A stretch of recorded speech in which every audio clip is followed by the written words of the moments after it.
don't know if I've ever heard it in years, in all years, we've never needed it. What's that? Probably could have used it. Silence? Glenn, we probably could have used it a few times. Okay, Just now never we're had for it. sure. We're on. Okay, so coming back to our agenda for this afternoon, we are at number 7, which is the accounts and the financial statement. And under 7.1, we have our closed list of accounts ending today.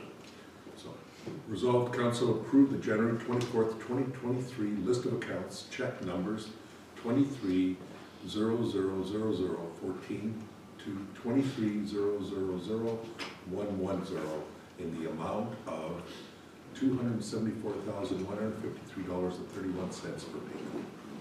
Can I have a mover, please? Councillor Spicer, second. Councillor Horbis. Any discussion, questions, comments?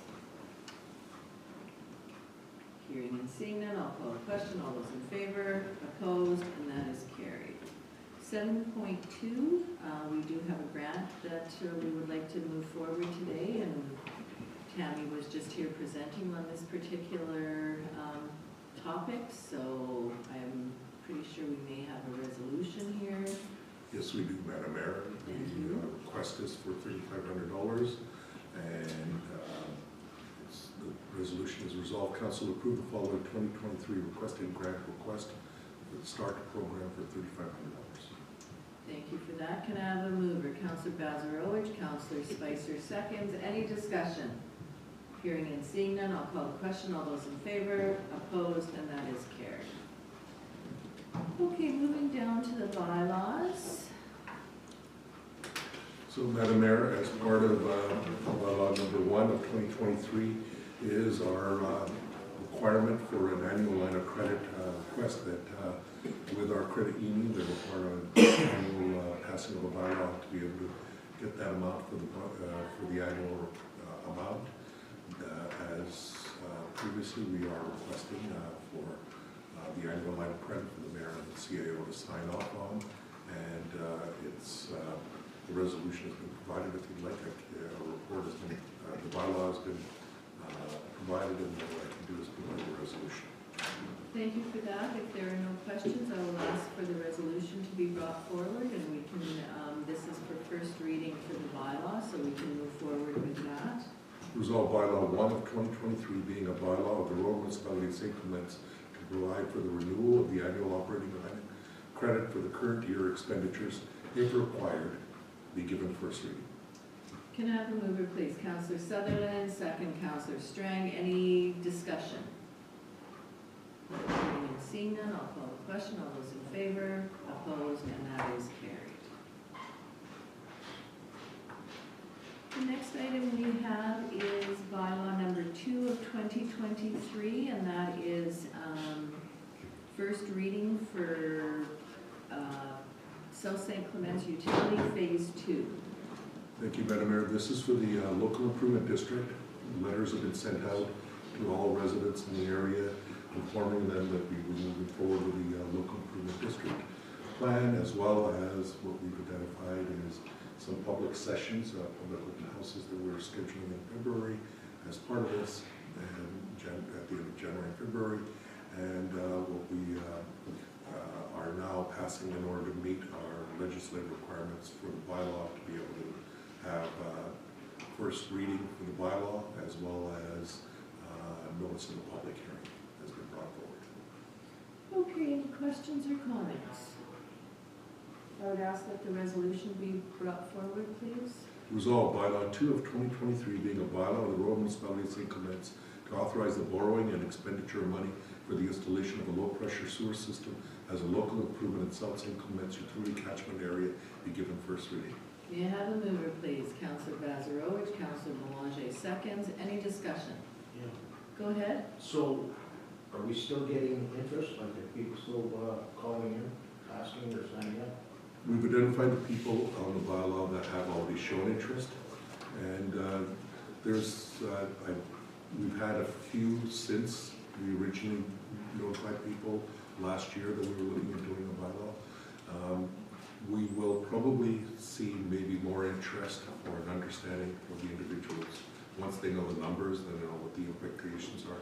That's what we're hoping to do through the open houses. A presentation will be done similar to what was done last year. Talk about what the bylaw is, but now talk about the opportunity to sign up. One of the biggest changes we've made in this bylaw is, from the discussions we had, is we moved the year back for them to connect.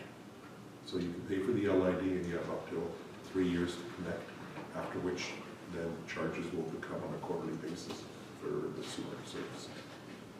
So,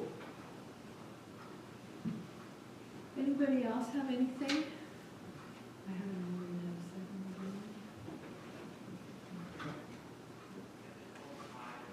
did we have a mover and second? Yeah. We got it? I don't have anybody marked down. No movers. No, okay, so I'm gonna ask for the Oh, bylaw. moved by, Well, that was the Glenn. question. Yeah. We had a mover in a second. Glenn and Rob, I believe. it Yeah. was. Yeah. Yeah. Okay. I might rent another room and check. Okay, have a mover, have a seconder. If there are no further questions, I'll call for the question. All those in favor? Opposed? And that is carried. The next one we have, that is all for, Communication for information, Madam Mayor. And the one I wanted to draw to your attention was that we received a letter, a resident concern on 9.4.1 is a resident's concern about residential grow, cannabis grow operations and the impact of smell and so forth that comes with it, which is a consistent concern that's been shown throughout the province, especially in Winnipeg. And as this will require some dialogue and discussion with possibly other levels of government, I'm recommending we can discuss this later in camera. thank you for that. Any other questions or comments? We can have a little bit more of a in-depth chat a little later in the meeting. So having said that, I'm not sure that there's anything else under the info correspondence, so let us move down to number 10 for council reports. It seems like we haven't done these for quite some time, so I'm going to start with Councillor Corbis. Okay, on January the 10th, we had a regular meeting, we talked about public works and other things, and today, that's it. That's it for you? Okay, go ahead, Councillor Bazarowicz. Not much either. River Basin Commission last week in Winnipeg, it was well attended. We had some really great speakers. There was a lot of controversy. It's nice to work with Americans. It's just, you gotta wonder how come their budgets are so huge compared to ours. Ours are nothing. That's about it. Go ahead, Councillor Spicer.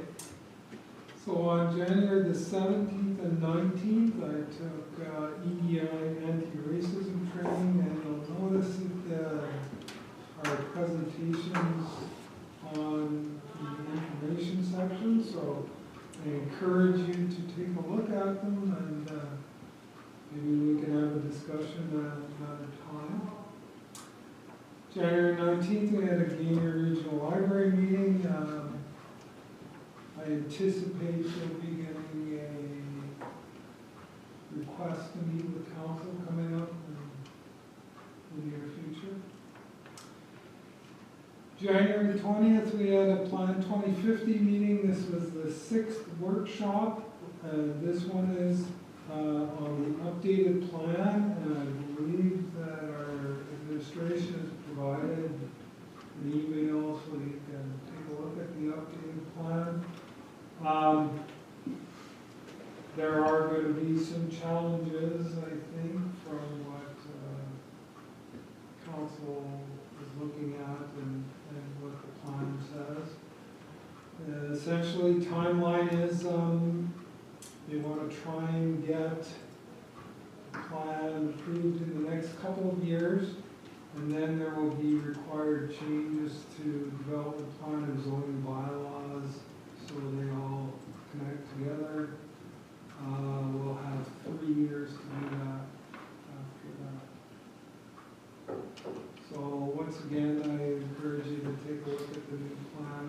has been some changes made. They did listen to some of the concerns that came forward, so, and our CAO can maybe update more. Thank you. Thank you for that, Scott. Go ahead, Councillor Galante. Yes, January 10th, a regular council meeting. January 17th, I also attended the Red River Basin Conference. There was a really interesting speaker. He's a professor from UND, and I found this really intriguing, and I think everybody else did. We were talking about it for hours after.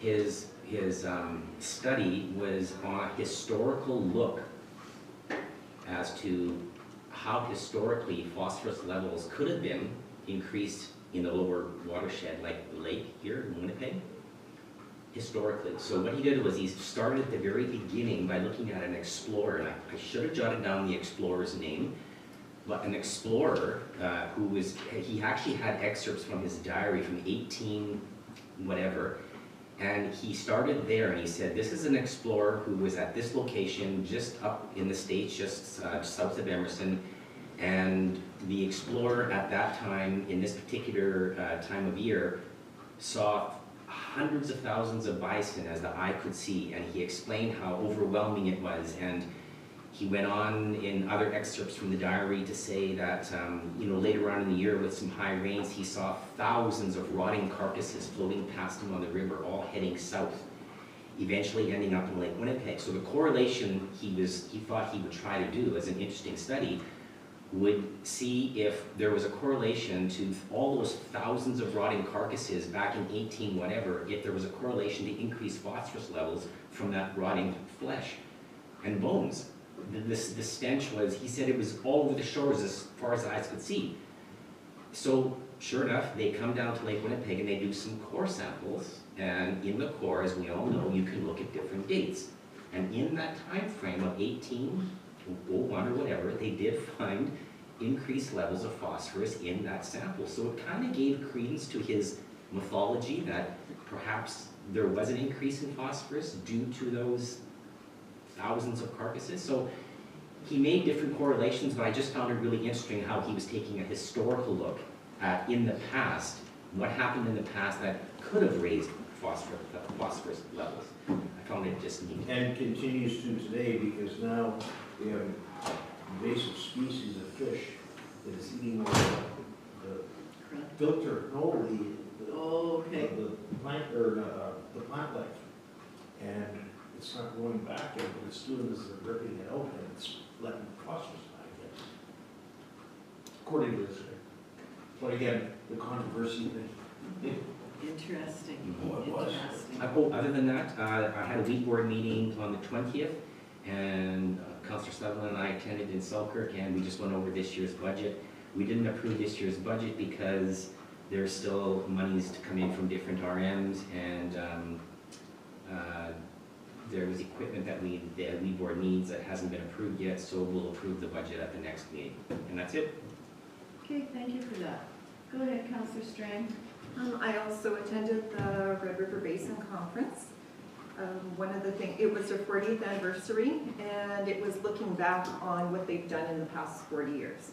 They've been around for 44 years, just that they started the conferences 4 years later, but just working with Canada and the US. One of the things that I took, the meteorologist that they had at the very beginning, he says that our snow is still coming. Even though we've had a beautiful January, he says that we're still going to be getting a dump of snow. So he said we can probably get it even March or April. So I thought maybe that we bypassed it, because it seems like a lot of, and one of the other things he says is instead of coming from the west for us, most of our storms are coming up from Colorado. So he said just climate change is happening and it is real. So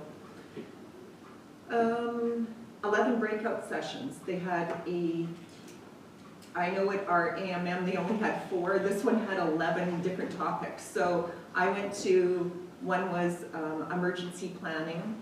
And then I skipped over into another room. So I asked them, I said, can we jump to the rooms? Because some of them had like 4 sessions that you could stay in the same room, but you were able also to move around to some of the rooms.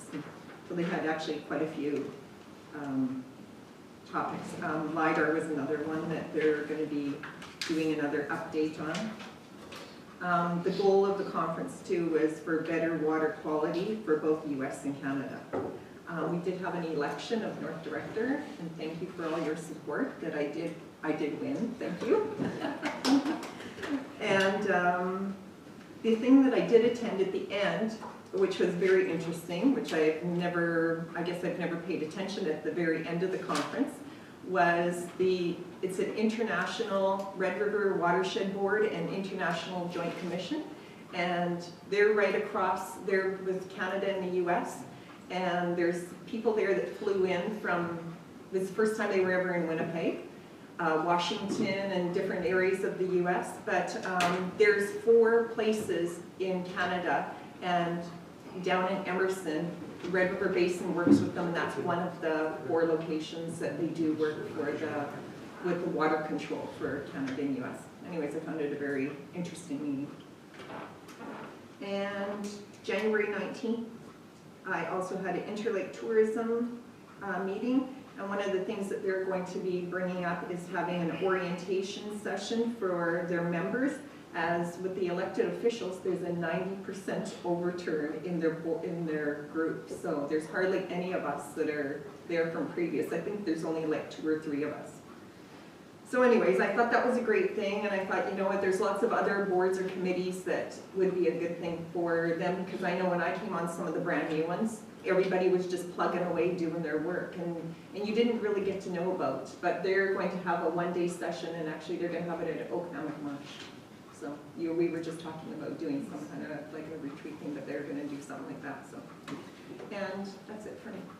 Okay, thank you for that, Sandra. Go ahead, Councillor Sutherland. Okay, all we have is January 20th. As Rob said, him and I attended the weed board meeting. Preliminary budget, as Rob had said, and the levies are going up, which is understandable, 5% increase to all the RMs. And there's 2 new members due to elections. One is Justin Feeblecorn from St. Andrews, and Doug, and I don't remember his last name, from Donator. So 2 new members on the board. And that's it. Okay, thank you for that. And actually, I don't have very much this time around either. January the 17th, I too attended the Red River Basin Commission Conference. I was not able to stay as long as I would have liked to, but I did manage to get in part of it, so it was very interesting. I think that they're still doing a lot of good work, and I'm very happy that Councillor Strang got onto the board, so that'll help to keep things going here in the north part of the basin. So, and yesterday, January the 23rd, I had a WMR executive committee meeting, and we have a follow-up meeting. It was supposed to be today, and it ended up being canceled, so that is tomorrow. So, and that's all I have. So I will turn it over to Deepak. Thank you, Madam Mayor. I have a written report again for my CAO report. I will go through my written report and then update you on how the next report will change. So first thing is the Balsam Harbor dredging, just to provide an update. The dredging works by the federal government. It started on the 18th and will wrap up around March. Bus construction has been awarded the contract. Oceans and Fisheries and the RM do not feel it would be safe to have any access south of the harbor, as equipment will be stored and actively working on that site. Bus will be hauling the material from where the dredging is taking place to our old landfill site on Road 101 North, and we've made arrangements to make sure it doesn't interfere with any other material on the site. And there will be roughly 80 to 100 tandem loads. Bus will also ensure that it maintains the road long haul. Quick comment on that first bullet. That is the best prudent thing that we could do, was exactly that. Just don't allow any access at all. The south side isn't going to work, or the north side isn't going to work. If people want to go on the ice, they can access from 103 and other areas to get to fishing. If that's the suggestion that's being made, I mean, I think it's the best suggestion. We're still looking at the north side. On the north side, still looking at, okay. We're we're just not making it as RM based. Okay. We're still looking at the legal issues related to it. So the second item, curbside tender, as you know, MMS has put forward a transition plan which they intend to take over the household recycling by 2026, which I've discussed earlier in the meeting. There will be no cost to the RM once taken over by MMSM. The program is fully funded by the producers of this recycling material. Currently, and for the most part of the history of MMS, their goal has been 80% recovering costs of that. The RM in the past has been paid 20% of this. In the future, they will cover 100% of the cost, but based on this, the administration has recommended to proceed with creating a bylaw for curbside collection, including recycling, but will need to collect through billing as opposed to through tax bills in the future, as I have mentioned. The utility billing system through our existing Meaningware will be established, and reports to extend the existing contract for 1.5 to 2.5 years has been put forward, as we discussed today. And this will allow the RM to gain a better understanding of the direction the province is contemplating in its rollout within MSM.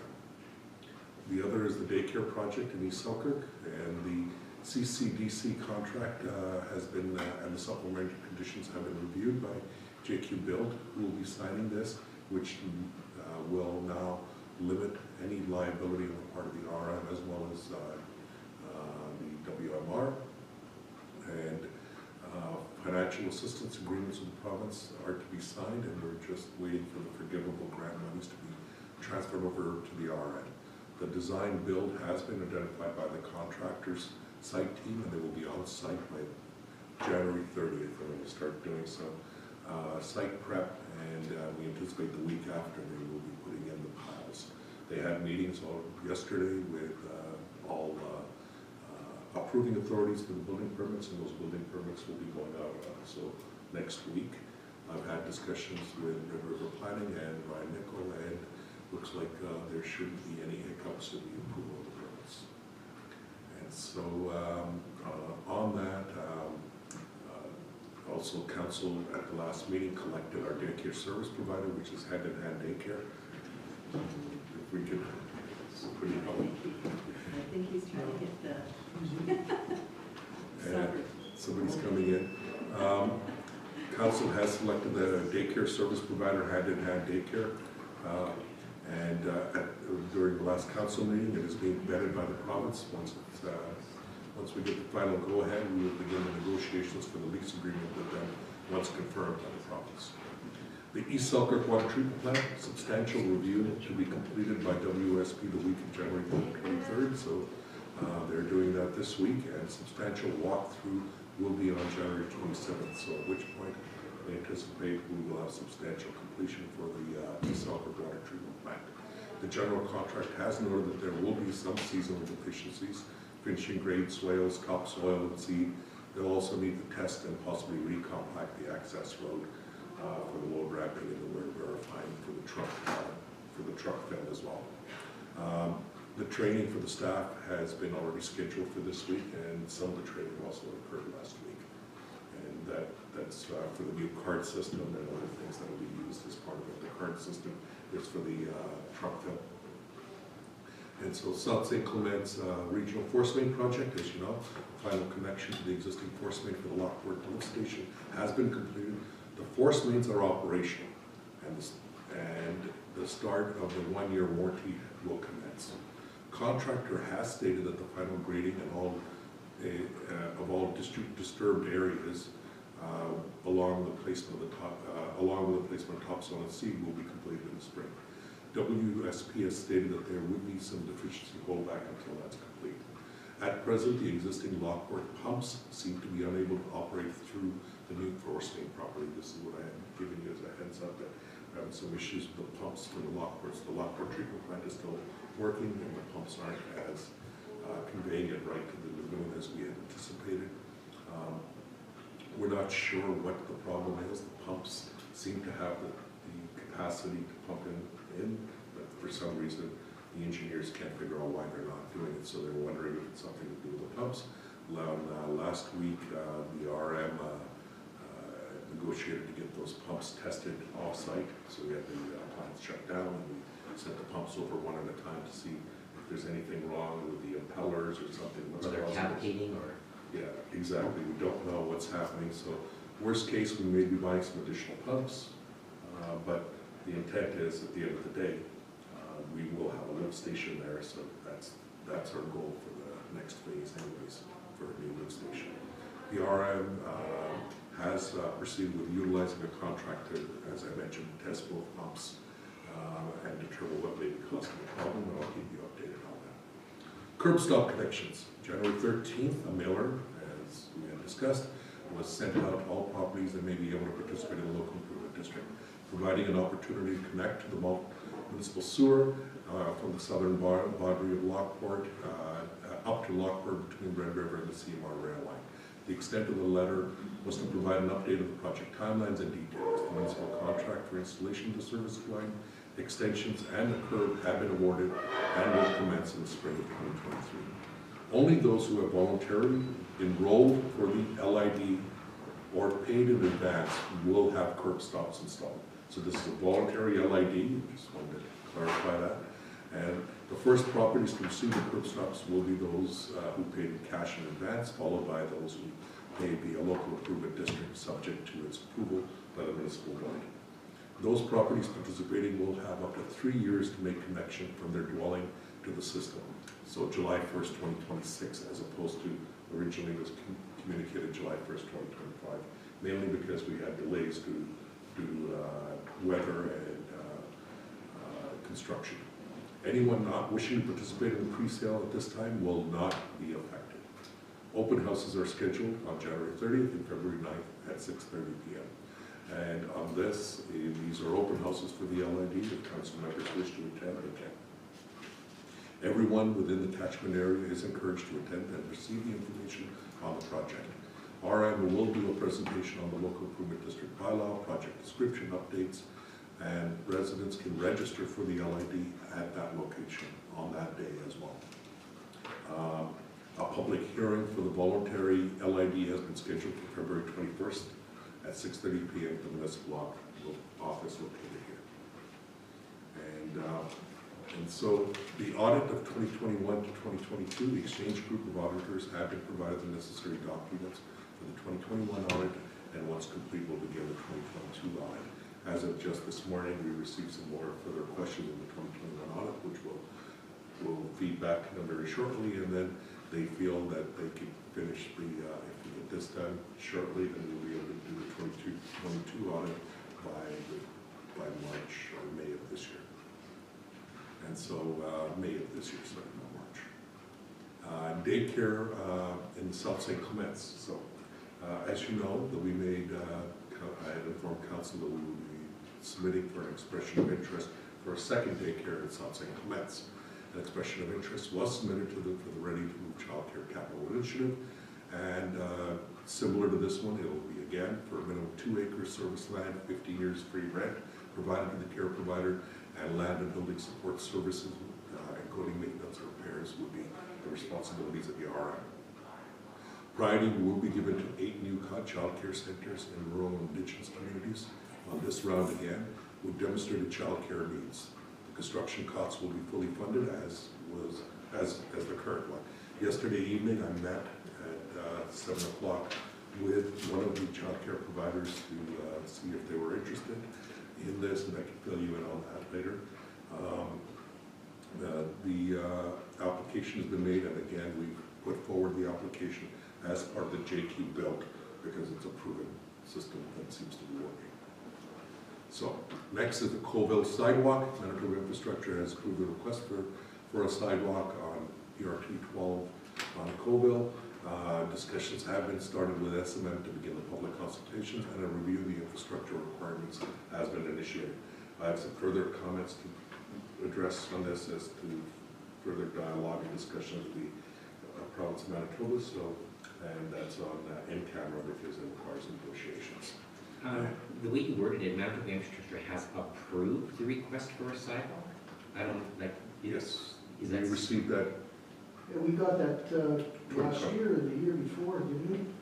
The province said that they'd let us put a sidewalk. Oh, that they would let us put a sidewalk? Yeah. Correct. Got it. Okay, okay, good. I'm reading into like, in a way that they're gonna do it. Got it. No. Maybe. At some of my general meetings, Manitoba Water Services Board and Gateway and WSP on the water treatment plant construction, RPD, and several planning files on the RPD budget. I had a meeting on the RPD budget, and I will discuss that a little further in camera. WMR on the Plan 2050 with Metro Region, our councils and CAO. So this one was the 2050 plan, and as Councilor Spicer said, there's been several changes that have occurred. I'd say the biggest change that we need to keep a very close eye on is the population projections. They were significantly off, and if we just take a look at even if they did some adjustments based on the 2021 census, we just based on the last two major development approvals that were coming forward here, they would significantly move those numbers for the RM, even beyond what their formula is predicting. So we need to keep a very close eye on the population projections because that has an impact on future requirements and implications to approvals and for the RM. Basically, in 2 years, we'll be at a 2030 level. Yes, that was predicted by previous population. So they're 5 years off. Yeah. And so the other part of that is that they've identified some information regarding related to how to deal with river lots and so forth. They've identified a lot of issues in a new term that was created that was new to me was agricultural tourism. And Which is a bit concerning in my mind. yeah, we can discuss that afterwards. And one of the things that I voiced an opinion on at the meeting was that they should, if they are looking at a regional plan, and which includes the province of Manitoba, which we are approving authority on this, that they should be also taking a look at how to utilize hydro corridors for better for hobby farms, hobby hobby gardening and garden plots and those types of scenarios, as well as infrastructure.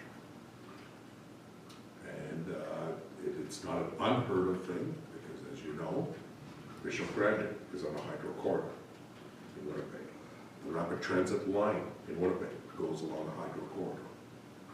Hydro is open to those types of scenarios. When you have hydro corridors cutting through various RMs, what a opportune time if you're going to take a look at it at a regional level. How could those become your connectivity to many municipalities in many other provinces, as well as throughout the states, also use hydro corridors for greenways and interconnecting greenways in significant urban areas. Toronto is one of them, as an example. So we had some discussions on that at the meeting, and I can fill you in later on. JQ Built meetings for the East Selkirk Daycare Construction Project continue, and I've been attending those as part of the steering committee for the CAOs. And I had a meeting with as the second phase of the provincial planning and development work group, which was part of Bill 37 and Bill 48. And so those meetings are continuing, and our first meeting was established, and I'll be starting a new non-disclosure for the next round of meetings. As well as various general meetings and business operations and developers. And one last thing, which you'll notice is that I didn't include any reports. I'll have those for the next meeting as I wanted a chance to compile. I wanted to be able to provide different reports to attach to my CAO update. So the fire department's year-end statistics will be provided at the next meeting. And that's it, Madam Mayor. Thank you. Any questions for Deepak? I think he'll share some information when we have our supper breaks. So, Heather, do you have anything you'd like to share with us today? Okay, so I think with that, perhaps we should move in camera and we can have some discussion and have our supper at the same time. Yes, Madam Mayor. Resolved, council recess the regular meeting and go into in-camera to discuss legal and personnel issues, and further be it resolved that all matters discussed are to remain confidential as per section 83(1)(d) of the municipal act. Can I have a mover, please? Counselor Strang, Counselor Sutherland seconds. Any discussion? All those in favor? Opposed? And that is carried.